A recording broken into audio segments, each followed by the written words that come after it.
Hello mga kachupos!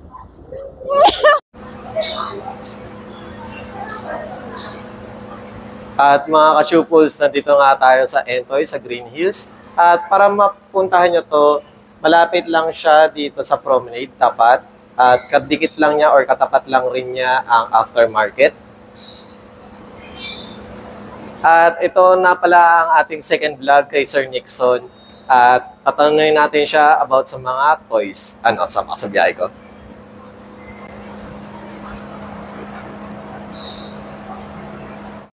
Hello mga ka-chuples, at nandito tayo sa Green Hills at kasama natin si Sir Nixon.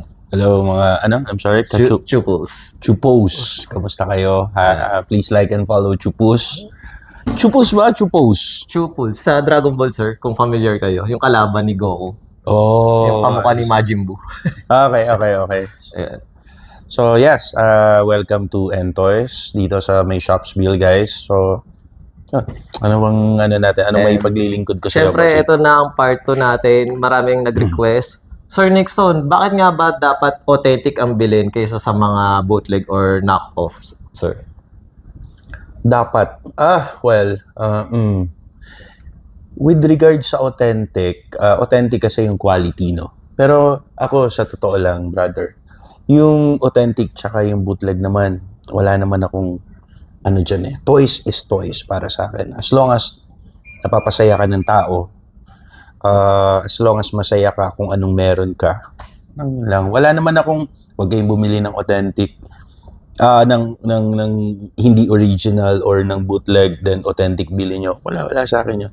It just so happen na ako talaga, puro authentic yung nasa Japan. Pero kahit ako bumibili ko ng hindi authentic, brother, minsan nakakabili talaga kaming ganun.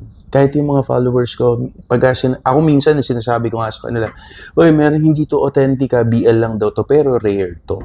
Parang ganun. Sometimes kasi, di ba, meron namang mga hindi ginawa na authentic, pero ginawa ng BL. Yung mga ganun minsan. Wala lang trademark, mga ganun na, sir. Mga trademark ko. Toys is toys pa rin, brother. Then, syempre, sir, ito, isa rin sa mainit na topic, kung ano daw ang good investment. Kasi yung iba, clothing, may mga perma, tapos yung iba naman, alahas. Bakit toys, isa sa mga good investment? As long as kung ano yung nakakapagpasaya sa inyo, yun yung good investment. For example, ikaw, gusto mo yung toys, edi mag-invest ka doon. Kasi habang nag-i-invest ka doon, nagiging masaya ka doon sa feelings mo. Feeding your soul nga eh. So, kung masaya ka sa sapatos, doon ka sa sapatos, mag-invest ka doon. So, habang tumatagal, nagmamahal din yung masaya ka sa bag, mag-invest ka sa bag. Para sa akin yun, So, walang competition na gano'n para sa akin. Ayun lang. And syempre, sir, regarding dito sa bago nyong floor area, lumawak na. Pwede po bang tour natin, sir? Liga, ito yung bago nating shop dito sa Shopsville. So, ang konsepto nito, brother, is ginawa ko siyang more of parang mga Japanese concept. Kasi ako, way back, dati pa, pag pumupunta ako sa toy store ng Japan, sabi ko, wow, amaze ako sa mga nakikita ko. So, gusto ko ma-feel natin yun dito, na pagka pumunta sila dito sa shop, ma-feel nila yung Japanese theme. Parang gano'n. So, yun yung pinipilit kong maging katulad doon sa Japan. So, sa mga hindi pa po nakakapunta dito, pasyal kayo dito, marami na kayong makikita dito. So, parang ang idol ko kasi Mandarake. So, yung style ng Mandarake yung ginagaya ko. Kung pwedeng mas gandahan pa natin, mas ginagandahan ko pa. And syempre, sir, dito naman po, anong pinaka-nostalgic na pag nakita nyo, ito yung kinalakihan ko or ito yung pangarap? Atom. Tsaka to, liga dito. Ito. Pocahontas, yan. Pocahontas. Ano pa ba? Si Atom. Ano pa ba? Bioman, syempre. Ayan. Ito yung Atom. Signed ni Mari Shimizu. Tapos, Mazinger Z. Yung pinaka masaya ko, eto, halika. Ito pa. Transformers 1980s. Mura lang kuha ko dito. Sabi ko nga sa'yo, di ba, hindi naman talaga sa pamahalan yan eh. Ito kasi, nung bata ako, nung 80s, nagkaroon ako nito.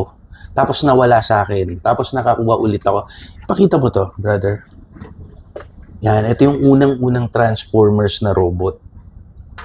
Yan. So, natatanggal yan, nagiging truck, tapos yung isa nagiging sasakyan din. Siyempre, Mask Rider Black. Tapos, hindi yung Gundam eh. Maskman at saka Bioman. Yan yung mga nakakapagpasaya sa akin. Meron pang ibang mas mahal, pero dala yun ng ano, para yun sa mga client ng Entoys na yun yung hinahanap. Pero para sa akin, masaya na ako doon. Bumblebee, yeah, hindi masyado si Bumblebee, pero maganda si Bumblebee, sobrang ganda.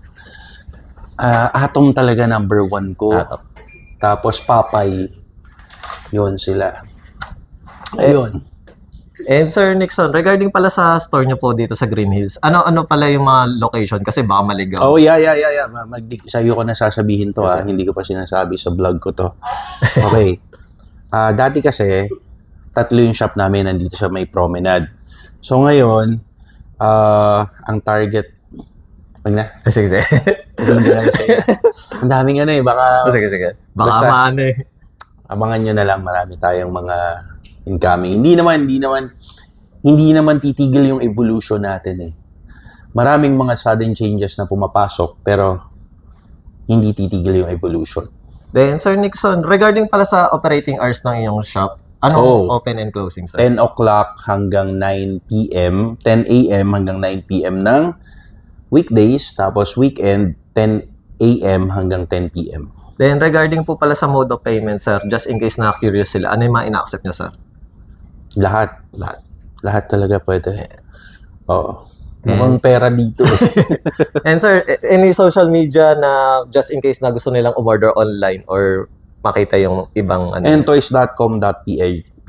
Meron kayong website, kaya lang hindi ako masyadong active doon dahil nagbibisi nga kami sa internal ngayon, no?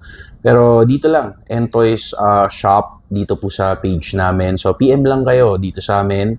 Kung may mga inquiries kayo, tawag kayo sa telepono, masasagot po namin kayo. And once again, thank you, Sir Nixon. Thank you, brother. Bait na ito, guys. Please like and follow. Support nyo to. Sobrang bait na ito. Thank you po. Thank you. Ana. Okay.